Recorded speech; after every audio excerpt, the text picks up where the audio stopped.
am Captain Vice Grid, also known as Pop Boys. Welcome to my channel. I was figuring, I was sitting here writing, thinking about a video I could do, tutorial really quick, on giving you a history lesson of why I am the way I am with gaming and everything related with games and PC gaming. I originally started off with a simple Pentium 3 or a Pentium 2 HP, and it had Windows 98 on it. I thought that was the coolest thing. Couldn't play a darn game on it though. Well, what can you say? I got it out of the trash, and it was the first computer I had. I moved up in the world to a Gateway. I cannot remember the model number. I think it was 366. Anyway, that's when I started getting into it and figuring out things. I was when I first got a hold of Windows XP Home Edition Service Pack 2 upgrade from Microsoft. I kind of borrowed it from my father. No bad. But I ended up getting the disc and ID anyway because he sold them to me. But anyway, I started playing games on there, doing videos, and this we're talking 2003 at the earliest, if not earlier. I've also had Apple II. Yeah, DOS. We know DOS. Santax era garbage. Anyway, when I moved out to XP, I thought it was the honorable thing. I had Movie Maker, Windows Media Player, and I was able to put a DVD burner on my drive and watch it. The Pentium 2 processor I had did not support the technology to do that at the time, so that was kind of bad thing. But anyway, I started making videos and things like that, and I've been a part of YouTube since 2007. I believe is when my account was created. I've been on there longer than that. I had to recreate my account. But anyway, I met up with a MVP, IT professional, and I'm not going to disclose his name, but anyway, he helped me get far. He helped me get the knowledge that I needed to push, because he knew I like console gaming, and he knew that I like to have my own computer built. So, as in 2004, I believe, I think it was 2004, 2005, no, 2004, I had a black computer, which some of these parts from my original system are from my original computer. Just the case is, it's not the original, it's the second original, because when we ordered it, we got two of them by accident. One was black, one was white. I didn't want white, but ended up my case got damaged and things happened, so I ended up going to a black case. Well, it originally had a PC Chips motherboard in it, and it had a Pentium 2 2.4 gigahertz processor with a 40 gig Maxtor hard drive. Kind of sad. And it had the max 256 megabytes of RAM, DDR at the time. Well, over the time, I originally came with Linspire 5.0 Linux for free. It was a free operating system. I couldn't beat it. I paid $560 for it. Seems kind of high even for that time, but I had someone build it for me. What are you gonna do? And I started, gaming off there. I went and bought more RAM. At one point in time, I had 1.5. At the time, I didn't understand 32-bit, 64-bit. So I accidentally, Vista had come out around that time in 2007. I was still living with my dad, and I went and bought the Windows 7 or Windows Vista Ultimate 64-bit, and come to find out, what's really sad is my system couldn't support it because it was a 32-bit processor, because that kind of sucked. So I ended up selling that to my friend. Well, then I had problems with it. My processor had failed on me because the heatsink got stuck, or the fan got stuck to the heatsink. So that killed that processor off, and I went down to a Celeron 2.0. Ran that for the longest time. Then finally the motherboard gave out. It lasted 3 years. It went out because of heat. Heat. When I was staying in the trailer, it was so hot, it was like an oven. Anyway, I started setting up computers and everything else. I had my whole trailer nothing but computers, because I was into it so hardcore, and I was putting ads out in the newspapers for somebody who wants to get rid of old systems. I'd take the parts, break them down, because you can't throw a computer in the garbage. I already know that. People do it anyway, but you can't. You're not supposed to, because the silicone's bad for the environment. So what I did was, because I needed parts for my older systems, because I was still running some P3s, because I was doing video decoding and everything else the P3s could still do, and downloading whatever, and I had massive computers set up in multiple monitors, even more than I got now. And anyway, I ended up moving out of the trailer because of well, I didn't move out. I left for a little while and came back due to personal problems going on at the trailer, and I moved in with a friend who even sent me more. I won't disclose his name either, but he sent me even more into the computer field. So I'm learning these all from people who have bachelor's degrees and computer degrees. So I ain't not stupid, and a lot of it I've learned on my own. Networking is what his specialty was, website hosting. So I started a business with him called JML Enterprises, which is no longer. But anyway, I didn't renew my license. He had multiple computers. I mean, it was awesome to see all of them computers hooked up, even better than I could do. And I learned so much from him. We had hard drives, we had DVDs, we had gateway servers we found in the garbage. And I mean, we're talking servers here. And then, anyway, I ended up, starting to get my life going again after the incidents that happened to the trailer. Got back to the trailer, lived there for a while. That's when I started gaming some more. Now, originally, in my PC chips board, I had a 6400 MX4000 graphics card, GeForce, 64 megs, oh my goodness. The only thing it could play was Halo, Combat Evolved, at the time. That's what I had set up multiple monitors in the trailer. And then I moved up to a FX5200, ran that for a little while, and then my friend had gave me a couple computers and I used them for gaming for a little while. The FX5200, don't even think about playing Halo 2 on it, because it just, the frames suck. I was playing with Vista at the time, still, because I hadn't played with Vista in a while. I was running XP Pro most of the time. And I moved up to different technologies and things, and I started to go with I thought GeForce was a good name, so I stuck with it. And in 2008,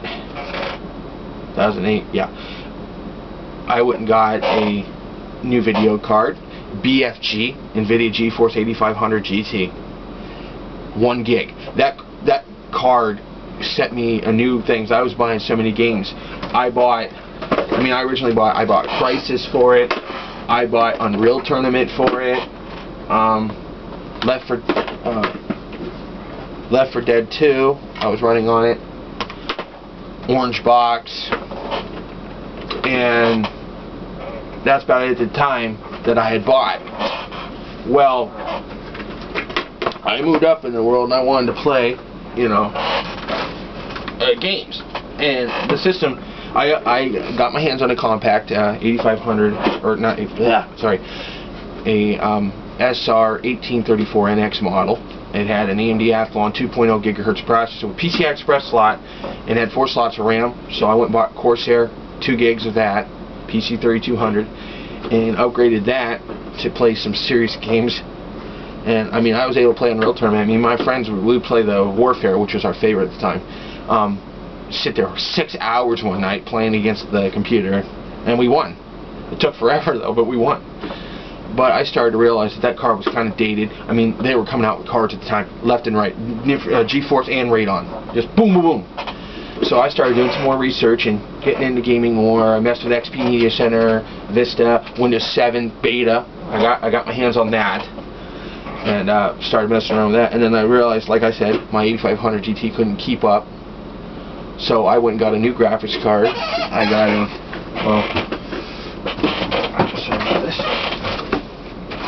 this is my 8500 GT box.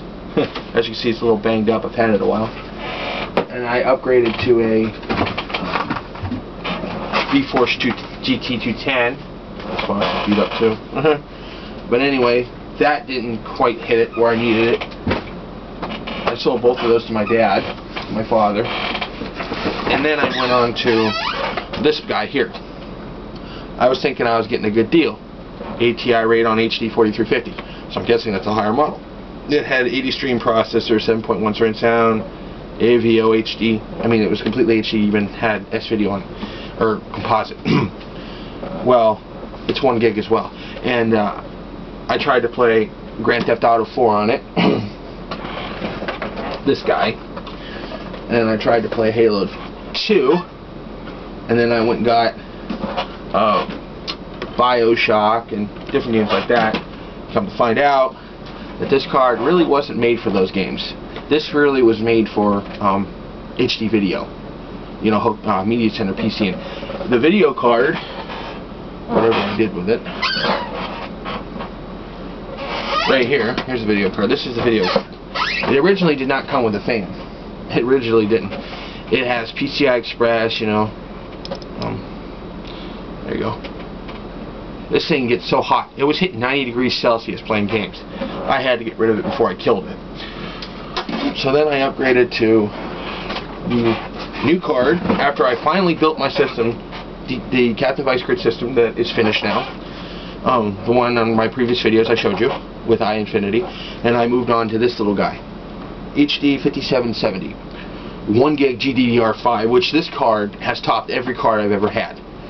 This card I recommend, highly recommend this card. It kicks butt on everything. Grand Theft Auto 4 runs beautiful, and in fact I'm in iInfinity right now. I'm all running VGA, like I told you in my previous videos, and how to set that up. It's pretty simple. I will do a tutorial on how to do that, but I discussed it in my previous blogs, video blogs. Anyway, I can just,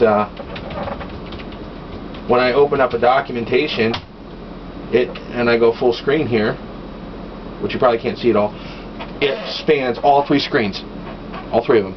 So when I'm playing a video game, like Unreal Tournament, or Far Cry 2, which, right here it is, Far Cry 2, I can span all 3 monitors. So that makes it really intense for gaming. Really intense. My newest motherboard edition, though, is the one I've advertised before. This is the BioStar Biotech. This one actually is socket AM3, and it does support a quad core, but it does not. Keep in mind, it does not support 6-core processing. Does not. It completely will not support it. Anyway, during the time I had this, before I built this system, I had the compact I told you about. When I went and bought for $150. It's right here. This guy was the ATI or the AMD Athlon that I told you about. This is, I've liked this case. This case style's really nice, and the inside's even better. I will do a video on that later. This is my first actual good gaming rig. And it still is. It's just, I've got a new computer. It's going to sit and collect dust now until I can find out what to do with it. Then I went and got a machine here. Nice little computer. I will do a video on that later. This one has the 6150 SE chipset, so it's kind of sucky. I don't like it anymore. But it's good for a server. I could probably make a decent gaming rig out of it. You know, as of right now, though, I can't. And then I got this little guy. So a little Wii computer, I like to call it. So it's so small compared to a full-size computer that, you know, as you've seen. But I'm going to turn this into a Media Center PC. I did a video tutorial on this. I will make a new one because the other one's crappy. So, I mean, to give you a lowdown, that's everything I did. How gaming began. I had an Xbox 360 that had died on me. So I was able to link my Microsoft account with my Xbox Live account so that I could play some of my achievements, which I will show you here. You can't really see it. I'll move it. Come on, move. Anyway, my achievements would link with my PC achievements, Windows Live and Xbox Live, so that was cool. And then I got into a new style of gaming called Steam. Steam's awesome. I love Steam. And the fact that if you lose your discs or even if you don't want to have the discs to take up space, you can download and pay for the game. You can download and pay for the game online and own it. Really neat. Unreal Tournaments 3 supports it. Crysis does support it if you buy their version. Does not work with the Windows version, period. The Halo, definitely not. BioShock will not work, and Grand Theft Auto 4 will not work with the activation process on Steam. You'll have to buy a copy through them. But what's really cool is you don't have, like, let's say you're in the middle of moving, but you want to set up gaming because your friend's over and you want to play gaming right now, and he's got his system down, and he's got to go tomorrow or something. What you can do is you can download, as long as you got a good fast internet connection, you can download your games right off the internet. They store you a copy of the game digitally on the system. You can download it, install it, and play it just like you had the disc. But that's where I'm at now. My Steam account is PopBoys12240005, but the problem is I am planning on changing my account, as I posted in comments in an earlier video blog about how I'm trying to link all my accounts with Captain Vice Grid. So if you want to find me on any servers or anything, that's where I am. I am gaming most of the time, either that or I'm watching TV, House MD, which is one of my favorites. You know, I'm watching all seasons or Star Trek or something, or I'm playing on Fubar.com, which I'm potboys12240005 at Hotmail, or not at Fubar.com, and then that's like a MySpace for adults mostly. It's not totally bad, but you can get some pretty disturbing pictures on there. But there's a game on there called Foo Mafia that I play. I sent a link in one of my videos. You'll have to watch ahead about the Fubar tutorial. It's a link to my account. If you would like to join me, I am there all the time. You can find me on YouTube's blog, Captain Vice Grid, Popboys, POPBOYZ 1224005. Thank you for watching my video.